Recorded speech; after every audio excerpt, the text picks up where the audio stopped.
Bien. Alors maintenant, nous passons à la partie entre Étienne Bacrot et Mathieu Cordette. Alors, cette partie a donc je montrerai comme d'habitude l'ouverture et ensuite les points clés. Alors, cette partie a commencé par D4, cavalier F6, ensuite C4, E6, cavalier C3, donc fou B4, le coup de la défense Nimzowitsch, cavalier F3, B6, E3, fou B7, fou D3, petit roc, C5, cavalier A4. Alors on est toujours dans la théorie ici, hein. C prend D4, C prend D4, tour E8 pour laisser une place de retrait pour le fou en B4, fou F4, certainement pour profiter un peu du trou en D6, enfin, quoique le fou veille bien pour l'instant, fou F8, et ici tour E1. Alors le coup plus théorique, apparemment c'était le coup de tour C1, j'ai trouvé dans la base. Bon. Voilà, donc la partie s'est continuée par H6. Voilà, bon, là je vais un petit peu accélérer, hein, parce que mon but c'est pas de faire une analyse détaillée de toute la partie, mais des moments clés. Alors le moment clé, pour moi, il arrive ici. Donc voilà, les blancs dominent, on peut dire, un petit peu à l'aile dame. Et les noirs ici ont joué un coup très intéressant qui va forcer les événements, c'est le coup B5. Sacrifice temporaire d'un pion. Donc là, les blancs ont pris le pion. Voilà, donc temporairement, les blancs ont un pion de plus. D5. Alors pourquoi D5? Pour fermer la diagonale du fou F3. Voilà, G4. Tour B8, on s'en prend au pion. Cavalier C3. Et ensuite, ici, là, les noirs ont une suite quasiment forcée qui force la nulle, quoi. Donc on prend déjà en G4. Et ensuite, fou prend D4. Déviant la défense de la tour du cavalier. Cavalier prend là, bon, pour gagner un pion, hein, de toute façon le cavalier était perdu. Et après quelques échanges, comme vous pouvez le voir, voilà, bon, voilà, c'est inutile que j'aille jusqu'au bout, la partie s'est terminée par le partage du point. Voilà.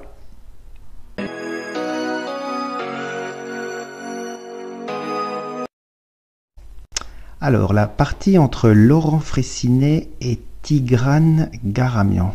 Partie très animée, donc on commence. Alors, une défense Nimzowitsch encore. Hein. Voilà, je passe rapidement sur les premiers coups car il y a des petites choses à dire un peu plus loin. Voilà, juste le début. Alors, où ça devient vraiment intéressant et très chaud, c'est quand on arrive à cette position-là. Voilà. Donc on voit que les blancs ont l'avantage, hein, on voit bien qu'ils menacent de percer à l'aile roi par H5. Et ici les noirs ont fait le sacrifice de qualité, tour E4. Les blancs n'ont pas pris la qualité. Ils ont joué H5. Voilà. Tout ça c'est parfaitement bon. Et ensuite on arrive à la position suivante. Cette position-là, donc les blancs ont toujours l'avantage, hein. Et ici, les blancs, donc, les noirs, pardon, ont reproposé la qualité, qui apparemment n'est pas un bon coup. Mais c'était déjà très difficile, la position. Dame F7 était plus résistant. Et ici, les blancs ont loupé certainement le gain, en fait. Bon, ils ont pris la qualité, qui est c'est déjà bien une qualité, mais, c'est-à-dire ils ont joué ça. Mais probablement, enfin, d'après le module, hein, beaucoup plus fort était tour H6 ici. En effet, avec plusieurs idées, on attaque le fou, on menace toujours la tour. La dame ne peut pas prendre le pion parce qu'il y a le fou qui traîne. Si tour prend, on va simplement jouer juste une petite variante. Hein. Tour prend, dame F3. Et maintenant, il y a beaucoup de problèmes pour les noirs parce qu'il y a des fous B2 qui arrivent, il y a des cavaliers H5 qui arrivent, le fou est en prise. Enfin, l'ordinateur donne cette position comme écrasante.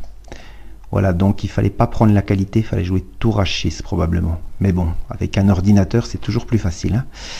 Donc ensuite, il a pris la qualité. Ensuite, la partie s'est continuée comme ça. Bon, je montre juste la fin, hein, parce que pour moi, c'est ça le plus intéressant. Voilà, bon, les blancs ont toujours la qualité. Et ils ont fait nul dans cette position, après roi C2. Alors apparemment ici, mais bon, c'est des analyses de modules, hein, donc ça demanderait d'être vérifié par des humains. Fou C3 permet de jouer encore pour l'avantage. Mais bon, je comprends qu'après avoir vécu une partie comme ça, être resté autant d'heures devant l'échiquier, on n'a pas trop envie de se lancer là-dedans, parce qu'on va donner le pion là, ça va donner 2 pions passés pour les noirs, donc je comprends que Laurent Fraissinet a préféré prendre la nulle. Voilà, donc bonne performance pour Tigran Garamian, hein. Il a beaucoup souffert, on verra par la suite ce qu'il en deviendra.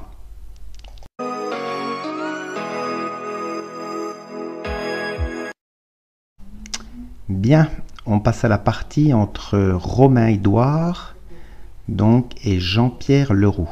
Alors, la partie a commencé par une défense Nimzowitsch, voilà, avec Dame B3, qui n'est pas un coup habituel. Donc ici, Dame E7, le coup principal, c'est plutôt C5. G3, petit roc, Fou G2, voilà, Fou B7, A5. Alors, donc, ensuite, on va avancer un petit peu, donc, parce que je vais vous montrer les moments clés de cette partie. Alors, pour moi, le moment clé, bon, il y en a certainement plusieurs, mais il apparaît surtout ici. En fait, ce qui s'est passé, c'est que les noirs ont sacrifié le pion en B5 pour jouer D5, en fait, et espérer occuper la case C4. Mais voilà ce qui va se passer. Donc ici, les noirs jouent cavalier C4, pensant s'installer tranquillement. Mais les blancs font un superbe sacrifice de qualité. Voilà, tour prend C4, pion prend, dame prend. Voilà, donc ils ont déjà un pion pour la qualité. Ils avaient déjà encore un pion avant, pardon, donc ils en récupèrent un, et le pion B5 ne va jamais être récupéré.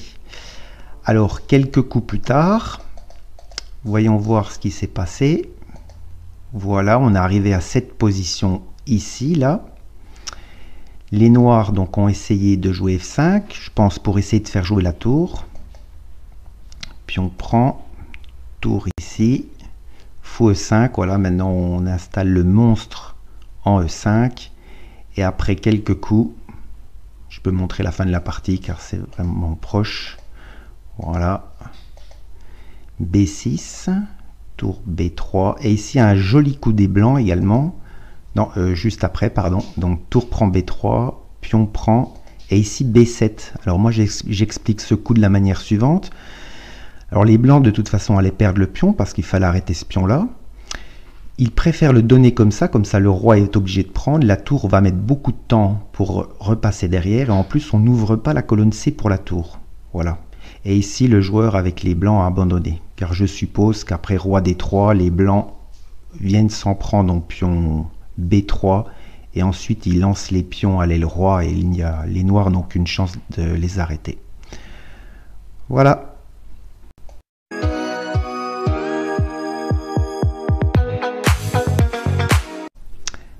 Partie donc Quentin Loiseau contre Christian Bauer. Alors on va passer rapidement sur les premiers coups d'ouverture. Donc en fait une carocane. Donc ici on joue plutôt au fou F5, mais en fait Christian Bauer va retomber dans une française. Voilà. Donc le moment important à mon avis c'est ici. Voilà, donc les blancs viennent de jouer cavalier prend E6. Voilà, un sacrifice. Et ici, Christian Bauer, je pense, n'a pas bien repris en E6. C'est-à-dire, il a joué tour prend E6. En fait, il fallait jouer fou prend E6.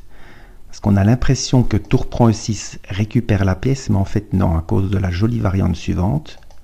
Cavalier prend G3 intermédiaire.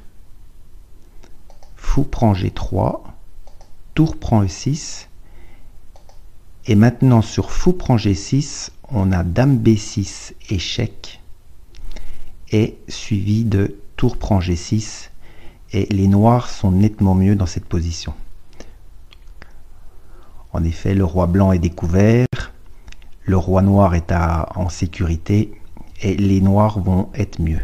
Voilà, donc à la place de ça, il a joué tour prend E6, donc ça a continué ensuite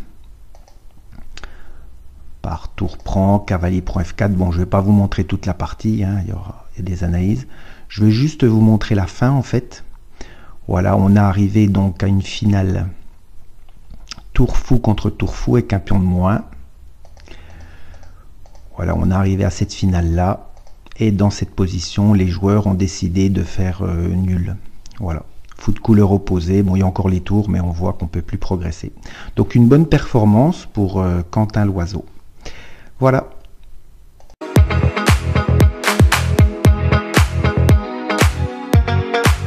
Bien, allez, on passe à la partie entre Yannick Gozzoli et Sébastien Mazet. Alors, on a encore une défense Nimzowitsch. Décidément, aujourd'hui, c'est vraiment ce qu'on a. Bon, je ne vais pas commenter les premiers coups. Ici, notez qu'un coup intéressant, c'est A5, peut-être pour faire A4 et fixer le pion B3.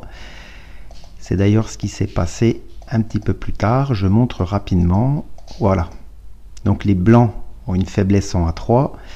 Et le tout est de savoir si les noirs vont pouvoir en profiter. Ce qui n'a pas été le cas au vu du résultat. Alors un peu plus tard, donc, on est arrivé dans cette position-là. Et ici, les noirs ont joué le coup cavalier C5. Alors à double tranchant, puisque les blancs ont pu faire fou prend F6, donc détériorant le roi noir. Peut-être il aurait été plus prudent de faire tour A5 afin de ne pas se faire détériorer.